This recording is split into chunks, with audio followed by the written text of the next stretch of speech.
The glass towers of Manhattan pulsed with light when the rupture began. Logan Pierce sat in his corner office, hands still on the mahogany desk, as the shriek of alarms bled through walls. Cross-trading floors, giant monitors flashed red, headlines tumbling in merciless rhythm. SEC investigation, Pierce Dynamics at center. Phones exploded with calls. Screens trembled with chaos, and every trader's eyes shifted from markets to the CEO's fate. Claire Hart rushed in, voice taut. "Logan, the feeds are everywhere." He stood, stiff as steel, though his gut twisted. Reporters shouted from lobby steps, cameras already circling like vultures. The news wasn't rumor, it was fire. Logan's world tilted in a single breath, his empire turning fragile under glaring spotlights. Betrayal or sabotage, he didn't know. What he knew was the silence that followed, the silence of trust evaporating. Logan whispered, "So this is how it begins." The ground beneath him wasn't just shaking. It was splitting. Claire pulled Logan into the secure conference room, her heels striking like gunfire against marble. Monitors lined the wall, each vomiting contradictory reports. "They're not just attacking stock value," she said. "They're rewriting the narrative."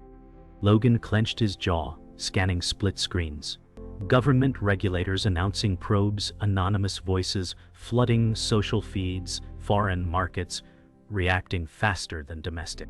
His pulse thudded as outside counsel dialed in, faces blinking into digital life, their voices clashing with board members demanding order.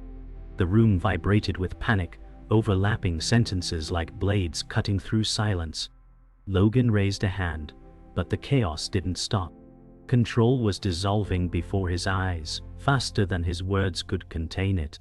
The empire he thought untouchable was unraveling in a storm of sound and pixels. He whispered, "It's already out of our hands."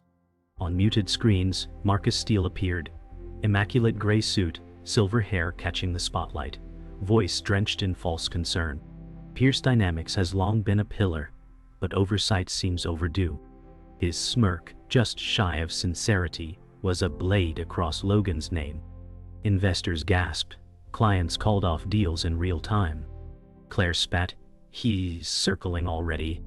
Logan's fists tightened, nails biting into skin, as if the rival's words weren't commentary but a coup broadcast to the world. Every syllable Marcus spoke turned into a signal. "Trust me, abandon him." Logan felt the walls closing, the oxygen thinning, his empire's pulse tied to a man smiling on a screen. Walter Greer's voice cut through static, deep and gravelly. The retired titan sat in dim lamplight, framed by old books and dust. "When the winds shift, boards abandon their heroes. Don't mistake applause for loyalty." Logan's silence stretched long after the call ended. Walter had lived this collapse before, his words carrying the taste of ash. The mentor's tone wasn't guidance, it was prophecy. Logan's eyes darted to his reflection in the dark window. For the first time, he saw not power but fragility staring back. He muttered, "So this is what betrayal feels like before it even arrives." The city lights glowed like firestorms as Logan stood alone at his office window. Reporters still roared below, but the glass muted their hunger. His empire stretched beneath him, towers he built now trembling. He touched the glass as if it could hold him steady, but all he felt was cold. Every betrayal, every whisper, every flashing headline pressed down on his chest. He whispered, "It's not the company they're trying to kill, it's me." The room was silent except for the faint hum of machines, the empire's lifeblood still pulsing, though weaker. Logan Pierce had entered the fight of his life, and Act 1 had already burned the ground beneath his feet. The air in the war room felt refrigerated, as if the building wanted everyone calm while the world burned. Ava Monroe slid a thin folder across the table and said, "We admit what we must and nothing more." Logan Pierce studied the numbers that refused to steady and said, "Half-truth means full death if they catch the seam." Claire Hart watched both, eyes sharp, and said, "We need a clock and a spine. Not a sermon."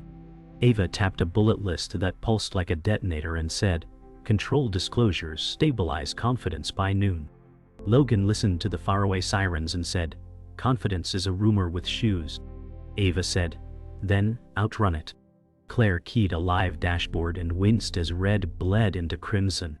Logan said, "We do this my way, but your timing." Ava nodded once, the motion small as a knife flick. Claire said, "Legal on standby, media at 10, internal at 11. Logan closed the folder and said, "If we bleed, we pick the artery." The atrium swelled with bodies and buzzing lights as employees gathered beneath a hanging stock ticker like a judgment bell. Jordan Hale stepped forward and said, "We carried this place on our backs and got blisters for trophies." Logan Pierce stood beside Claire, listening while whispers braided into anger. Jordan said, "You sell contrition to cameras, but payroll sweat is still on the floor." Claire said, "We are here to answer, not dodge." A handful laughed without humor. Logan said, "I built this place to last, and I forgot what lasts it." Jordan held up a time card smudged with ink and said, "Numbers don't clock out, people do."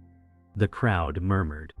Logan said, "We fix the hours, the health, the ladder, and sign it in daylight." Jordan searched his face and said, "Then start with names, not metrics." Claire said noted and recorded. In the ops bay, the world narrowed to code and the soft click of keys. Theo Brooks traced telemetry through archived shards and said, "That timestamp lies like it knows me." He cross-checked a checksum that refused to shake hands with history. Logan's voice came thin over speaker and said, "Plain English, Theo." Theo said, "Our data says we were in 2 rooms at once." Claire leaned toward the mic and said, "Human error or hostile hand."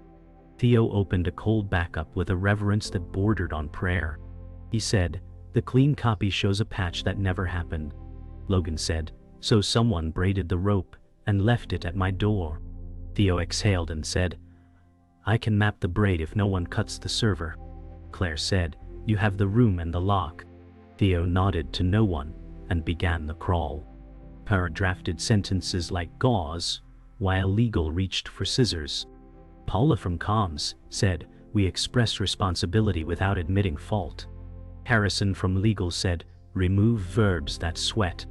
Logan Pierce read a line that tasted like cardboard and said, "If I say nothing, they will hear it louder." Claire Hart said, "We need contrition with spine, not syrup." Paula frowned and said, "Markets love certainty more than poetry."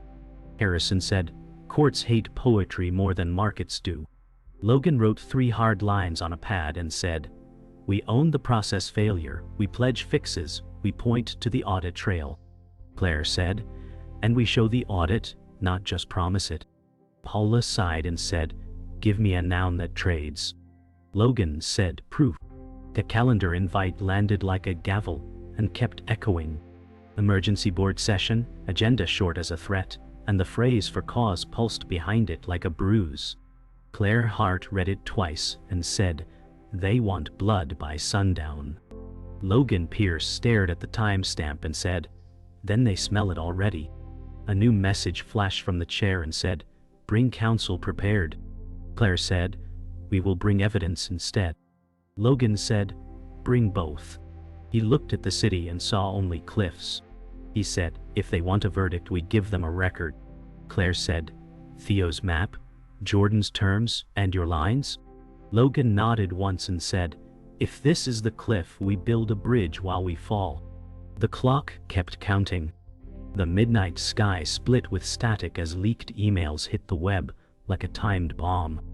Logan Pierce stared at the giant screen in the crisis room, each subject line dripping poison. Claire Hart read aloud, "Conflicts of interest, bribes, doctored audits."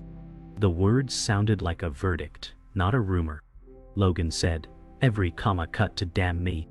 Theo Brooks whispered through the speaker, "The redactions are surgical, designed to frame but not prove."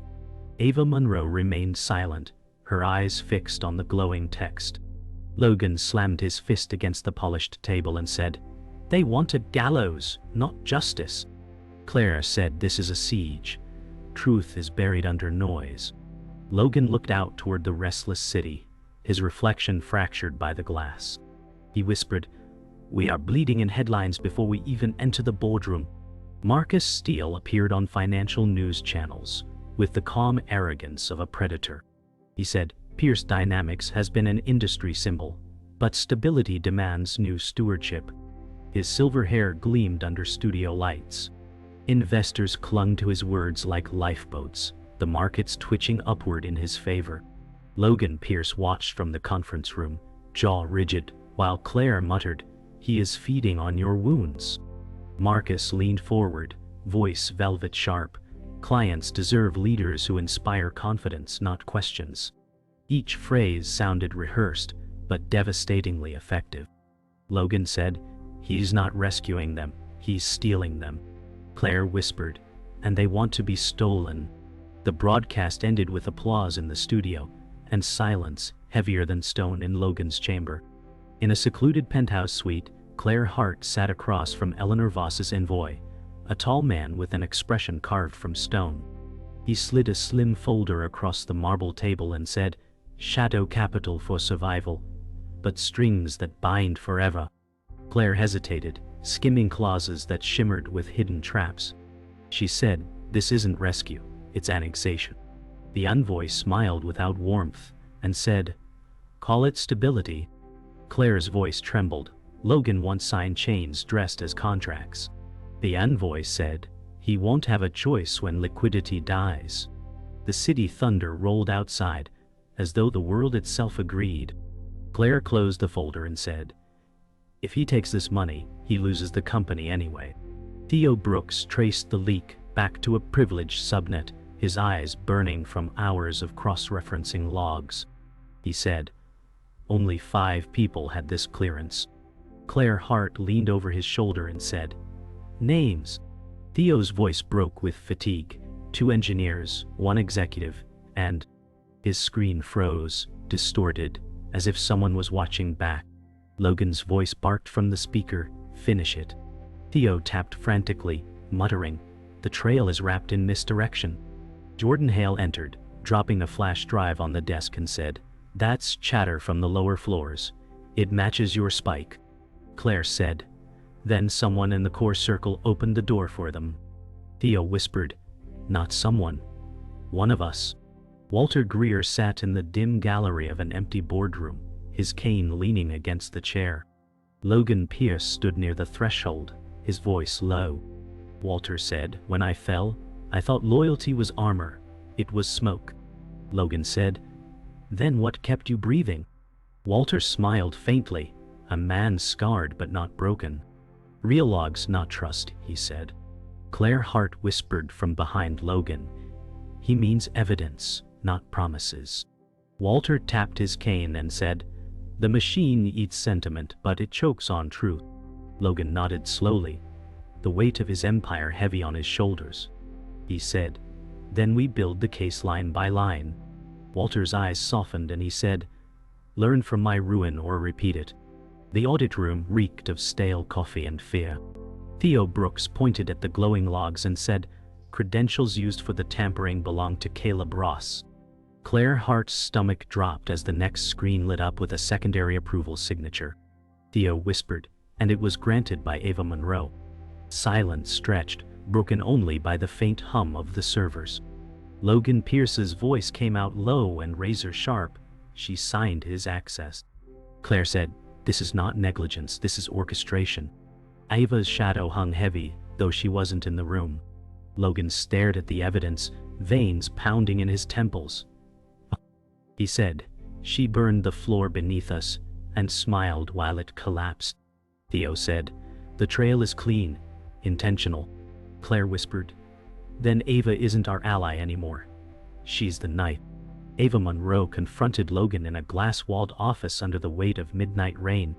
She said, "I gave Caleb access to protect the company from you." Logan Pierce clenched his fists and said, "Protect or betray?" Ava's voice was steady, almost defiant. "You gamble with fire. I built insurance." Claire Hart stood at the doorway, stunned at the confession. Logan said, "You rigged the collapse so you could be the savior." Ava smirked faintly and said, "Saviors are chosen when heroes fall." The storm thundered outside, echoing the fracture within. Logan whispered, "You signed my death warrant." Ava said, "No, Logan, you wrote it yourself." Eleanor Voss emerged from the shadows of power at last, seated in a penthouse suite bathed in amber light. She said, "Ava was not alone. Every move she made had my signature hidden beneath." Logan Pierce glared across the polished table and said, "You orchestrated this storm." Eleanor's eyes glimmered cold correction. "I financed it." Claire Hart said, "You funded sabotage against your own investment?" Eleanor smiled faintly. "The company is mine, one way or another." Logan said, "You'll hollow it out for control." Eleanor leaned back, calm as ice. "Control is the only currency that never crashes." The silence afterward pressed like stone against lungs. Claire Hart scrolled through approval chains and froze when her name surfaced. "They forged my authorization," she said, voice cracking. Logan Pierce looked over her shoulder, the forged timestamp glowing like fire. Claire whispered, "They set me up as the fall girl." Theo Brooks muttered through the line, "Every path loops back to you in these files." Logan slammed his palm against the desk and said, "They want the board to crucify you." Claire's eyes filled with dread as she said, "If the trap closes, I take you down with me." Logan said, "No, if the trap closes, I tear it apart." Claire whispered, "Then we need truth louder than forgery." The confrontation ended in a sealed conference room, walls thick with silence. Logan Pierce looked Ava Monroe in the eye and said, "You're finished here." Ava smirked faintly and said, "You think exile erases me?" Claire Hart stood by with crossed arms, eyes locked on Ava. Logan slid a termination letter across the table, the paper heavy as iron. Ava signed it slowly, eyes never leaving his. She straightened her blazer and said, "The war doesn't end with signatures." Logan said, "It ends with loyalty, something you sold." Ava walked out with a faint smile, her heels echoing like gunshots in the corridor. Claire whispered, "She's planning her next move." Logan said, "Then we'll be ready." Theo Brooks hunched over servers, lit like blue fire, his voice sharp. "Immutable backups confirm unaltered data. We can reconstruct every second."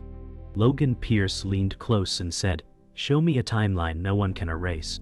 Theo's fingers raced as graphs reappeared, numbers steady where Ava's tampering once bled.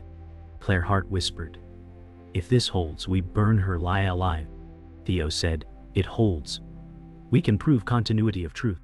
Logan exhaled with weight. "Then this is our weapon." The room pulsed with the glow of data rising like a phoenix from ruin.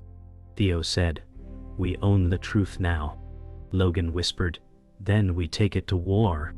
The town hall swelled with raw energy, employees lined like witnesses. Claire Hart stood firm at the podium and said, "No script, no lawyers. Ask him yourself." Logan Pierce stepped forward, sweat glistening under spotlights. A voice shouted, "Are we just shields for your empire?" Logan said, "You're the only reason it exists."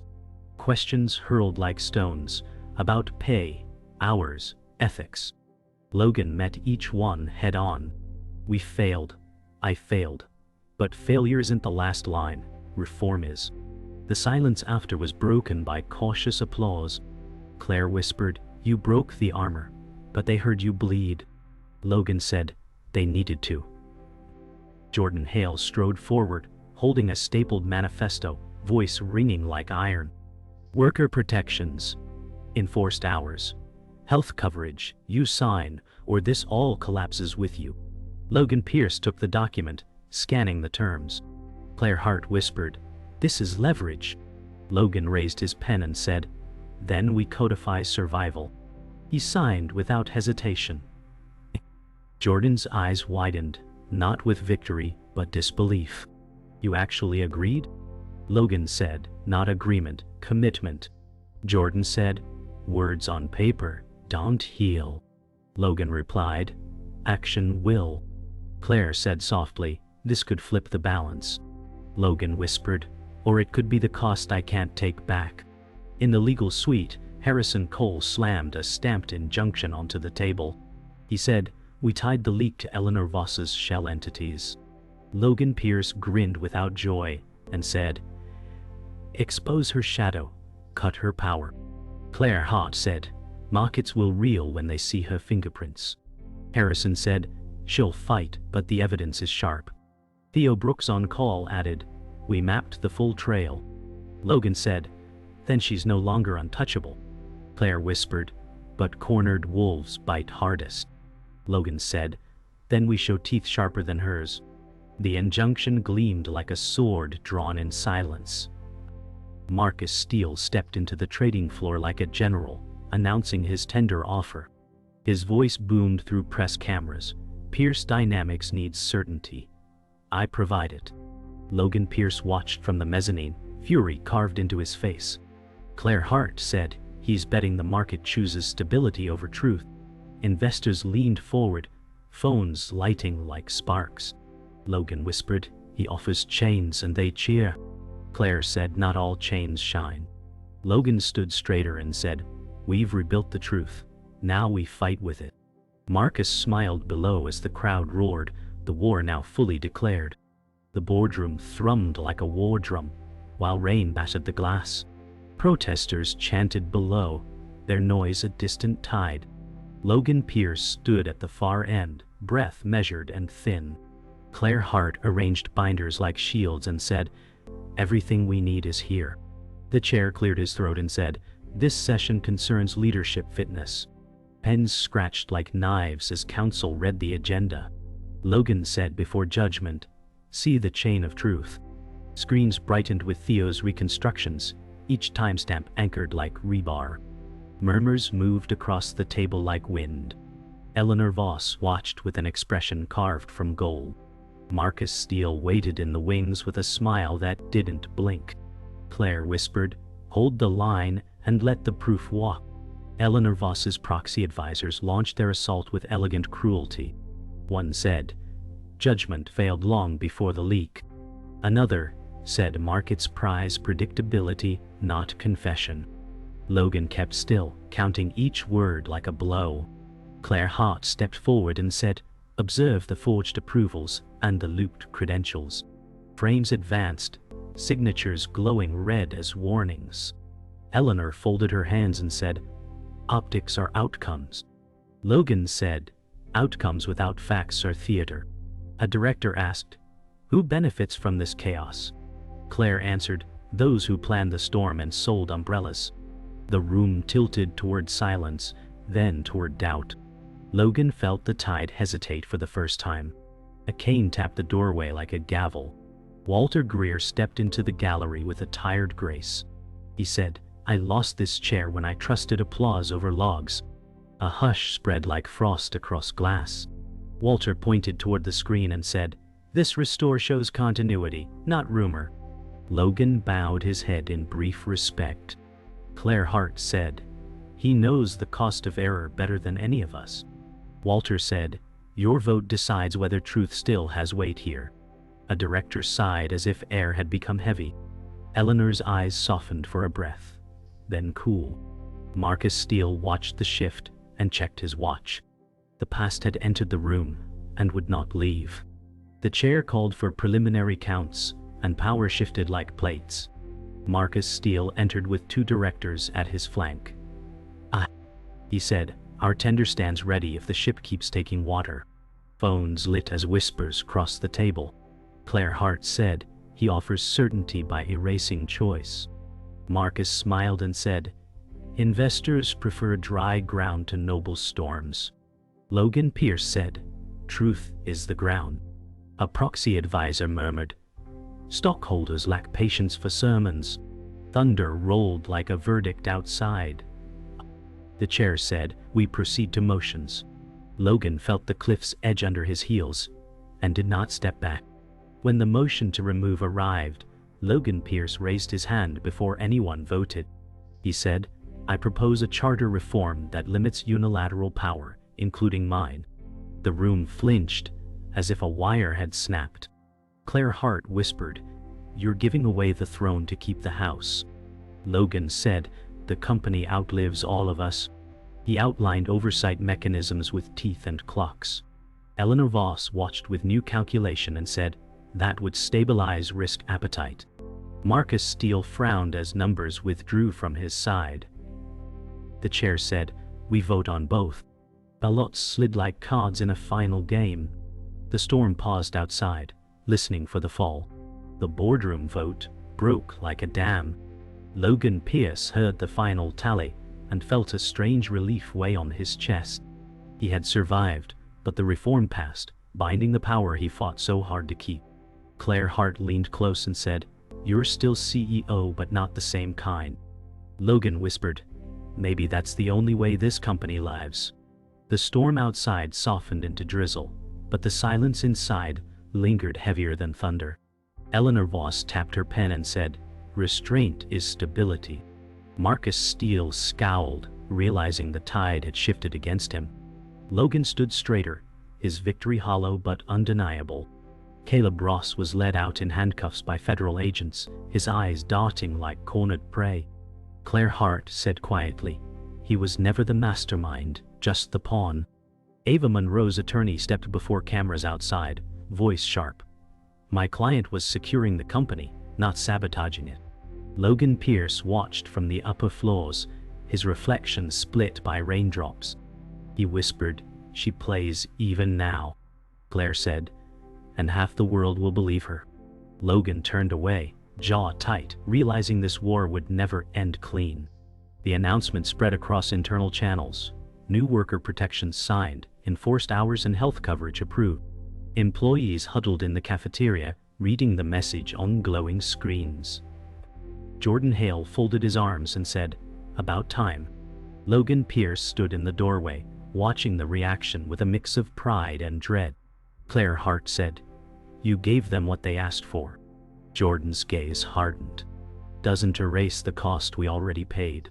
Logan nodded slowly, his voice quiet. "Then maybe it keeps us from bleeding again." The applause was scattered, cautious, like hope learning to walk.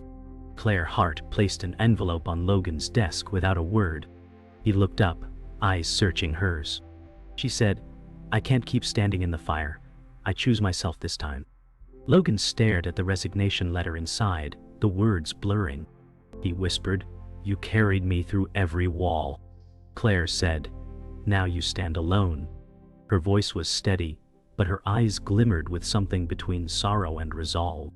Logan didn't argue, only nodded, as if silence was the only respect left. The space between them grew final. Alone in the boardroom, Logan Pierce unfolded a note left unsigned. "You didn't challenge fate. You completed it." His hands trembled as he read the words. The empire was intact, but it felt foreign in his grip. He stared at Eleanor Voss's term sheet on the table, the ink like chains waiting to tighten. Logan whispered, "Victory doesn't feel like winning." He signed with a slow stroke, sealing power and loss in the same motion. Outside, the city glowed cold, indifferent. The silence afterward was not peace, but weight.